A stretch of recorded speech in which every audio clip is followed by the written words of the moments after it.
Picture this, the marble halls of Rome, echo with drunken laughter, torches hiss as oil drips down iron brackets. The air is heavy with incense and sweat, and somewhere deep in those chambers a scream is smothered into silence. Imagine standing there. The floor cold beneath your bare feet, chains rattling softly like whispers of warning. A shadow moves across the wall, a hand grips hair tight, a knife glints, and the Emperor of Rome smiles. This is not devotion, this is not pleasure, this is control. Caligula ruled not with law but with humiliation.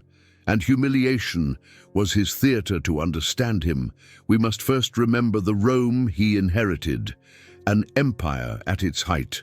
Legions stretched from Britannia to Judea, senators fat with wealth, temples swollen with offerings. But beneath the marble surface lay rot, and into that rot Caligula poured madness.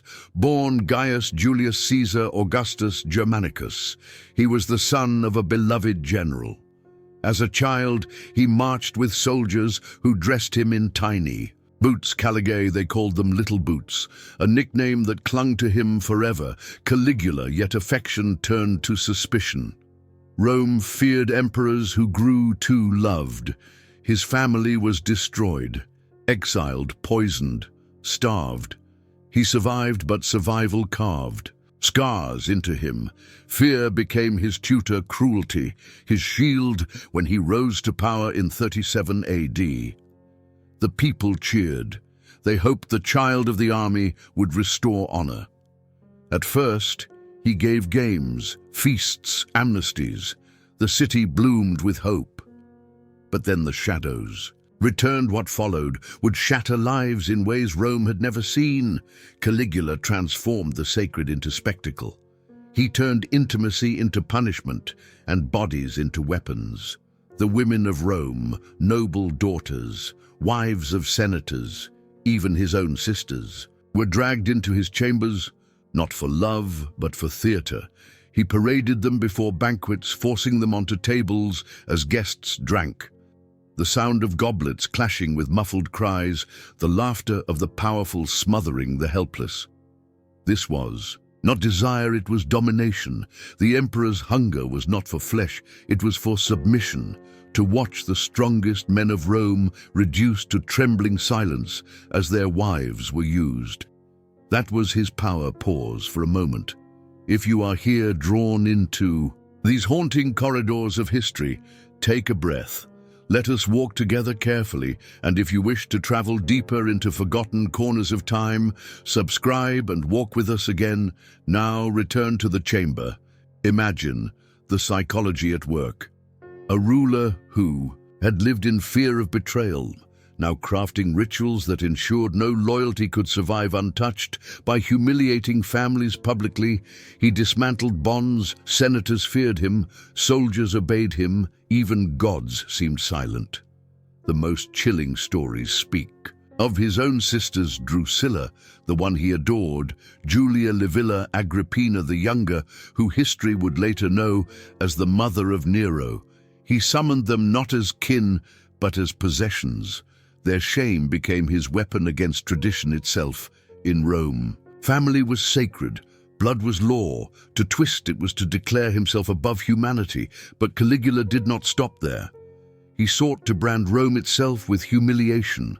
Weddings were desecrated, a bride taken from her husband's arms and dragged away, still wearing flowers. Banquets turned to theaters of cruelty.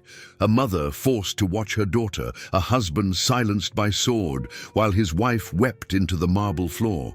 The palace became a labyrinth of dread. Every corridor smelled of spilt wine. And fear, curtains concealed trembling figures. Behind every laughter echo a cry of despair. The walls drank it in. And yet within these horrors, something else stirred. Defiance in silence. Survivors who endured, women who learned to look away to protect their minds, men who plotted behind forced smiles, even slaves who whispered in corners. The resilience of the human spirit flickered like a stubborn candle. But for now, the madness only grew. Caligula turned to the divine, declaring himself a living God he dressed as Venus before senators.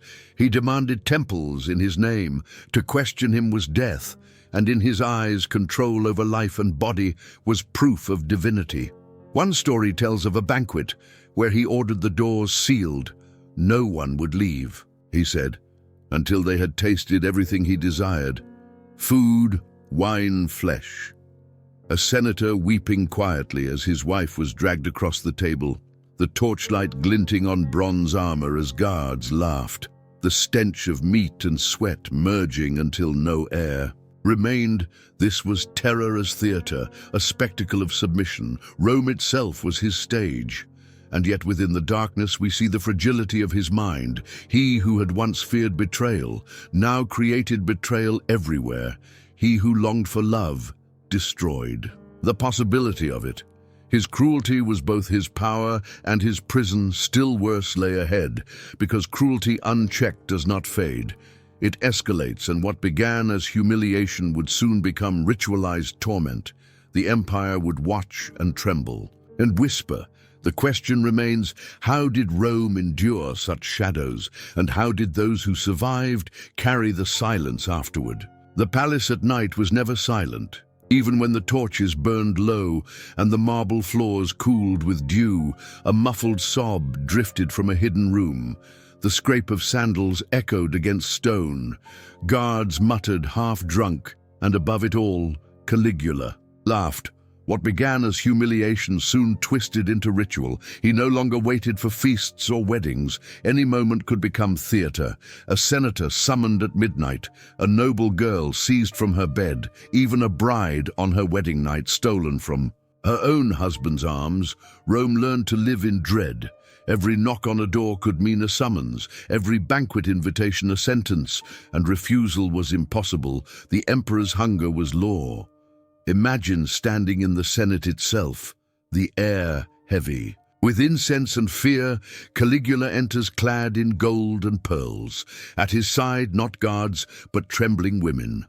Some were wives of the very men sitting before him, their eyes hollow, their hands shaking, and yet the chamber stayed silent. Because silence was survival. This was not intimacy. It was spectacle, a performance of domination, in which the senators were audience and victims alike. Each gasp, each tear was part of the script, and the script was endless. He began to call himself a god, not only Jupiter, king of gods, but also Venus, goddess of love. He appeared in flowing robes, jewels at his throat, and then, in the same breath, ordered assaults in the name of divine pleasure. Divinity became a mask for cruelty, and cruelty a mirror of his fractured mind. What does it mean when power consumes morality? When one man decides that flesh is theater, when he believes himself untouchable? Rome learned that lesson in screams, but within terror always lives defiance. Whispers began to circulate, quiet glances exchanged in corridors. Senators who had once cowered began to wonder how long the city could endure. Even soldiers looked away uneasy when ordered to seize daughters and wives. The cracks were forming. Still, the horrors continued. One story tells of a feast where Caligula rose and pointed to a guest. He ordered the man's wife taken before the entire hall. And as it happened, he watched the husband, not her, measuring his pain, studying his humiliation. For Caligula, it was never the body, it was the soul he wanted to break. Psychologists today might see in him a man shaped by paranoia, a child scarred by exile, poisoned by fear, a ruler who believed that only by destroying intimacy could he secure loyalty if no bond remained untouched. Then no betrayal could survive, but in destroying others, he destroyed himself. Drusilla, his beloved sister, remained the one person he seemed to love. Yet even that bond was poisoned. Rumors whispered of incest. Some say he declared her a goddess when she died, others that he could not live without twisting love into possession. Even grief became theater in his hands. The city held its breath, every day darker than the last. The smell of fear mingled with incense at the temples. Children learned not to laugh too loudly, women prayed not to be noticed, and men learned that silence was safer than courage, but Rome was not infinite in patience. Whispers turned to oaths, oaths to daggers. The night before his death, he had dreamed of standing in the heavens, but the gods laughed at him, and in the morning the Senate plotted. It happened in a corridor, the marble walls cold and echoing. Caligula walked surrounded by guards, but among them were conspirators. Blades flashed, screams tore the silence. The emperor, who had believed himself divine, fell in blood and dust. In that moment the palace seemed to breathe again, but the echoes of his reign did not vanish. The women who endured carried scars no historian could fully write. The senators who, coward, lived with their shame. And Rome itself was forced to ask, how did it allow cruelty to masquerade as divinity? In the aftermath, stories blurred into legend. Some said his reign was exaggerated by enemies. Others insisted it was even darker than words could hold. The truth is perhaps both, because cruelty thrives in silence, and silence was all that Rome had offered. Imagine the survivors. A sister forced into exile, a senator who could not meet his wife's eyes again, a slave who still heard muffled cries in his dreams. The empire marched on, but the walls remembered, and today, when we walk ruins and marvel at marble arches, when we picture emperors draped in purple and gold, we must also remember the shadows, because history is not only triumph and empire. It is also pain endured in silence. Caligula's practices were not merely perversions. They were tools of power, a reminder that unchecked authority can twist intimacy into weaponry, that humiliation can become law, that cruelty can be worshipped as spectacle. The echoes of their silence still shape us today. Every society that allows power without restraint risks the same descent. Every voice silenced is a warning from Rome.